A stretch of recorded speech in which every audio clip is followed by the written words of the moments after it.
He stood to say the Azaan. The next man stood up. He too was shot. This happened 22 times in a single day. Srinagar, 1931. Kashmir was under the iron rule of the Dogra monarchy. No rights, no voice, no freedom. But that day, thousands gathered outside Srinagar Central Jail. Not for war, but for prayer. A young man named Abdul Qadir was on trial for speaking the truth. As the clock struck noon, it was time for the call to prayer. One man stood to say the Azaan, and a Dogra soldier fired. He collapsed, dead. Another man stood up, determined to finish what the first began, shot again.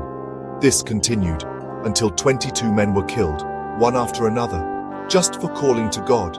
They didn't carry swords. They weren't violent. They had faith.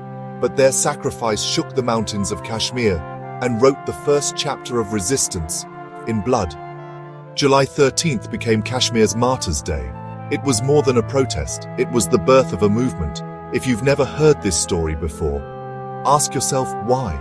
Don't let their sacrifice fade into silence. Remember the date, the 13th of July 1931. Subscribe for more.